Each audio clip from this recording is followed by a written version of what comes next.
สบายดีพ่อแม่พี่น้องทุกคนเด้อพี่น้องเอ้ยทางฝั่งไทยฝั่งลาวมื้อนี้พากันกินหมูกระทะพี่น้องเอ้ยลูกสาวจะกินหมูกระทะตั้งแต่ปีใหม่พู้นแหละบ่ได้พาเพิ่นไปเล่นไปเที่ยวเนาะเพิ่นก็ว่ากินหมูกระทะเอาเพิ่นว่าทดแทนพี่น้องเอ้ยเด้พี่น้องเอ้ยพ่ออีแม่นะหอมหน้าหอมตากันกินในครอบในครัวพี่น้องเอ้ยกินน้ำหมูน้ำคู่หลายแล้วมากินน้ำครอบน้ำครัวบัดนี้นี่แหละพี่น้องเอ้ยน้องสาวเพิ่นบ่เข้ากล้องหันหน้ามาหันหน้ามาหันหน้ามาหันหน้ามาพี่น้องเอ้ยมากินนำกันเด้อเลยพี่น้องเอ้ยหมูกระทะบ้านๆเฮาเฮ็ดเอาเองเนาะน้ำจิ้มก็เอาน้ำจิ้มสุกี้กี้ซื้อ3ชั้นแล้วก็ซื้อหมูเฒ่าไม่เฒ่าพี่น้องเอ้ยกินนำกันเอากินนะกินให้เบิ่งดูอันนี้ดูกันเลยนะเอามาถ้วยมาลูกสาวกินให้เบิ่งดูยังบ่ทันสบายดีเลยนี่สบายดีแล้วบ่นี่สบายดีแล้วบ่สบายดีเอากินเอาเบิ่งกินได้ใดเลยมาอีกอันเล็กอันเป่างิ้วกันเล็กใส่น้ำจิ้มบ่นี่ใส่น้ำเจียวบ่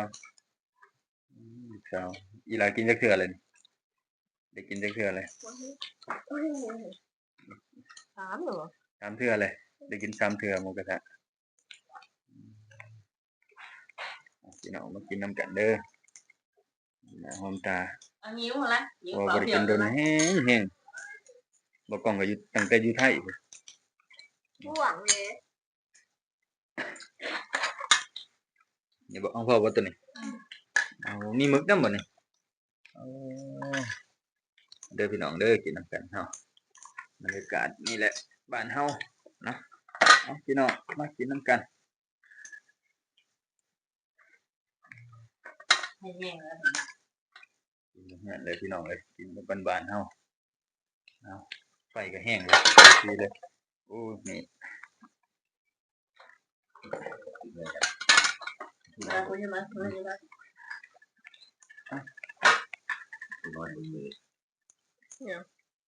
เล็กยังเอาทิปเขามาอ่านนะไปถูกน้อยพี่น้องมันย้อนแสงจักหน่อยเด้อพี่น้องเด้อเอานี่มีเห็ดเข็มมีเส้นมีวุ้นเส้นเนาะแล้วก็ลูกชิ้นปลาหมึกอ่ะอันข้างปลาหมึกพี่น้องแล้วก็ตับแล้วก็หมูก็บริโภคแล้วก็หมูพี่น้องเอ้ยมาใส่คลิปให้ลาดูเสร็จเพิ่นยังเลยนะเอาเห็ดเข็มบ่เฮ็ดหยังเห็ดเข็มเฮ็ดเข็มใหญ่แม่นซะบ่แม่นแล้วเขาพามาเลยพี่น้องเอ้ยนำกันเด้อบ่ได้กินโดนแฮงเช้าก็บ่ได้กินโดนแฮงพุ่นเนาะเอาเนี่ยไม่นุ้ยบ่ได้กินมาหลายปีแล้วพี่น้องเอ้ยมามื้อนี้งานดีเลิกจากเฮ็ดเวียกเฮ็ดงานมาเนาะก็หลังแล้วปลูกมันมื้อนี้เนาะเล็กถ่ายคลิปบ่ทันแล้วครับปลูกมันแล้วถ่ายคลิปบ่ทันแล้วครับพี่น้องนะในครอบครัวเฮาก็มี1 2 3 4 5 6คนเนาะพี่น้องเนาะเบิ่งนำกันพี่น้องอยู่ฝั่งไทยฝั่งลาวอยู่ต่างประเทศเนาะแวะให้กำลังใจเนาะกินนำกันผักหญ้าผักจุ้งเฮาซื้อตามบ้านนี่แหละพี่น้องเอ้ยเอามาขายเดี๋ยวลงมือก่อนหอมทวนๆอยู่ไม่ได้กินหลายปีแห้งแล้วพี่น้องเนาะ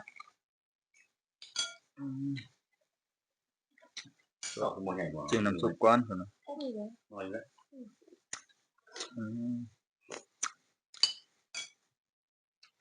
บ่มีกุ้งเนาะเพราะว่าบ้านเฮามันไกลทะเลพี่น้อง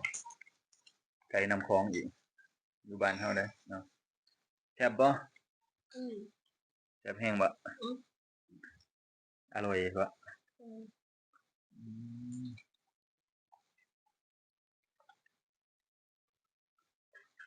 บ่ได้ไปเล่นไปเที่ยวพี่น้องเอ้ยเพิ่นกินหมูกระทะเพิ่นว่า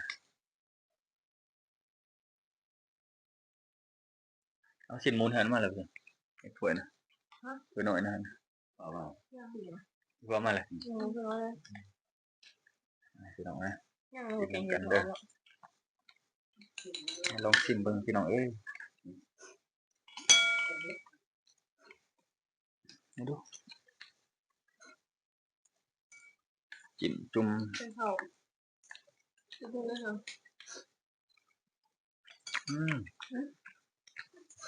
แซ่บดู หรือเนาะตั้งไว้เผื่อตั้งไว้ กินข้าวนำพี่น้องเอ้ยยันบ่แล้ว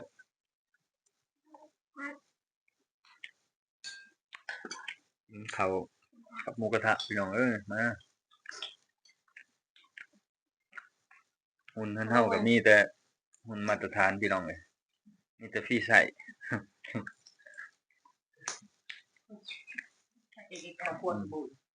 มีแต่ XXL พี่น้องเสื้อผ้าก็ได้ ครอบครัวสมบูรณ์พี่น้องเบิดบ้านครอบครัวเฮานี่แหละ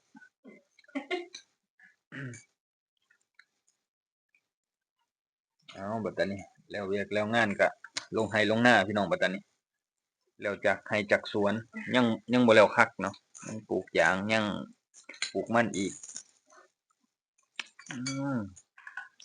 แซ่บๆพี่น้องอร่อยบ่นี่ไปบ่พาไปกินอยู่ไทยฮะบ่ไปบ่ใหญ่จังไปบ่ใหญ่จังไปกินให้พี่น้องเพิ่นเบิ่งดู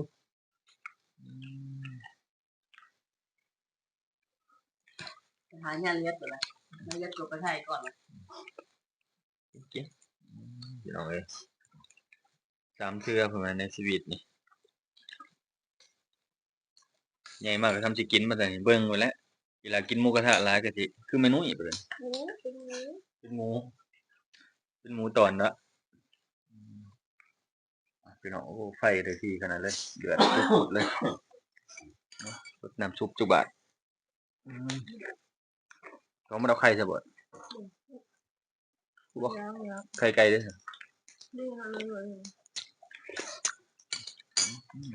แซ่บๆพี่น้องผมก็บอกพี่เนี่ย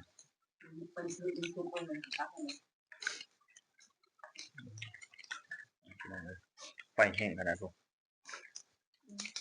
อันนี้มี3ชั้นอันนี้แต่หมูอย่างเดียวแห้งแล้วเนาะ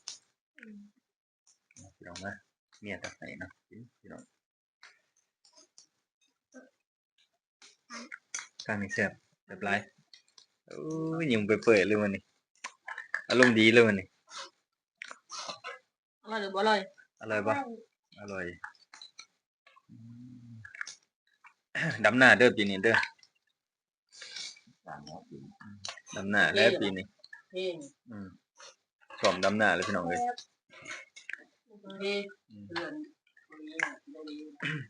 เอาพี่น้องเลยกินกัน โอเคทุกคน เนี่ยตักให้พี่น้องสิเป็นจิ้มเจียวจังหน่อยจิ้มสุกี้อยู่ไทยก็บ่ค่อยได้กินบ่ได้ดอกพี่น้องคันบ่อันอีหลีเงินบ่ออกพวกจังได้ไปกินเนาะพูดแล้วเขาแล้วน้ำพูดแล้วพี่น้องเอ้ยจังพอกันอยู่ไทยเนาะ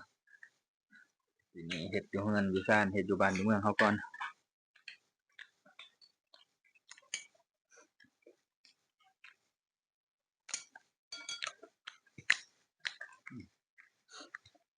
ไปกินเดิมอ้วนเนาะ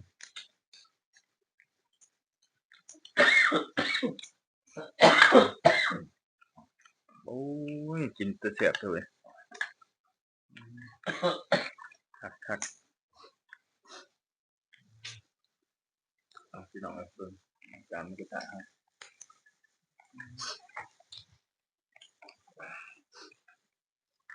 น้ำมาพอกินน้ำเด้อ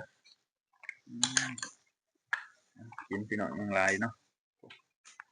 เนี่ยโอเคพี่น้องฝากติดตามเด้อ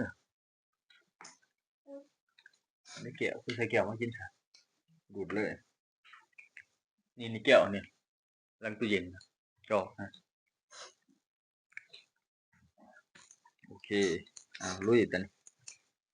มาพี่น้องมาลุยกัน